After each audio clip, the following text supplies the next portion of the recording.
Bu videomda sizlərə ifin cümlədə işlənmə yerini, ifdən sonra, ifdən əvvəl hansı zaman gələrsə, bunu izah edəcəm. İf cümlənin ortasında da gələ bilər, əvvəlində də gələ bilər.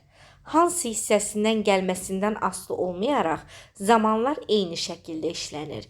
Yəni, əgər ifdən sonra indiki sadə zaman gəlibsə, o zaman ifdən əvvəlki hissədə gələcək zaman gələcək. Yəni, ya, shall, ya da will, ikisindən biri. Əgər ifdən sonra keçmiş sadə zaman gəlibsə, o zaman ifdən əvvəl keçmişə nəzərən gələcək zaman gələr. Yəni, ya should, ya da would, bunlardan biri. Birazdan cümlələr üzərində də bunu göstərəcəm. Əgər if cümlənin əvvəlində gəlibsə, yenə eyni qaydanı tətbiq edirik. Yəni, ifdən sonra ya indiki sadə zaman gələcək,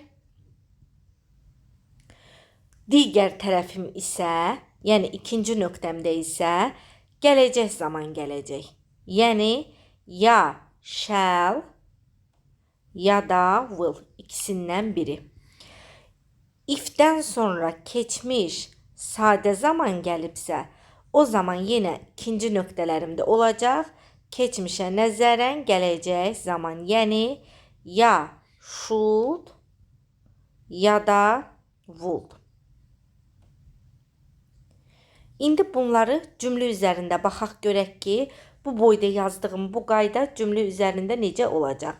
Siz özünüz üçün bunu qeyd edin ki, mən birazdan cümlələr üzərində yazanda rahat şəkildə görə biləsiniz. İndi belə bir cümlə yazıram sizə. Əgər pulum olsa, kitab alacam. İndi bunu ingilis dilinə tərcümə eləyək və birinci ifi ortada işlədək. İfin ortada işlənmə düsturu. I buy a book if I get money. Deməli, dedik ifdən sonra indiki sadə zaman olar. Get burada indiki sadə zamandır. Və ifdən əvvəl gələcək olar. Bu da shall'in qısalmışıdır. Bu da bizim gələcək zamanımız. İfin ortada işlənməyi. İndi burada keçmiş zaman olsaydı necə olardı? Yenə eyni cümləni yazıram. I should buy a book if I got money. Eyni cümlədir. Burada got keçmiş sadə zamandadır. Should isə keçmişə nəzərən gələcək zamandır. Deməli, if cümlənin ortasında gələndə ifdən sonra indiki sadə zaman olar, əvvəli gələcək zaman olar. Yenə ifdən sonra keçmiş sadə verilibsə, əvvəli də keçmişə nəzərən gələcək olar. İndi if cümlənin əvvəlində işləndikdə necə olar? Ona baxaq.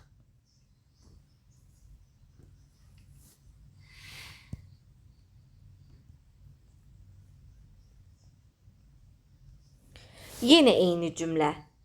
Əgər pulum olsa, kitab alacam. İndi ifi cümlənin əvvəlində işlədək. Olsa alacam. If I get money, I'll buy a book. Dedik ki, if cümlənin əvvəlində gəlibsə, ondan sonra indiki sadə zaman, yəni get, Ondan sonra isə gələcək zaman olar. Bu da shall'in qısalmışı. Bizim gələcək zamanımız. İndi bunu keçmiş zamanda yazaq.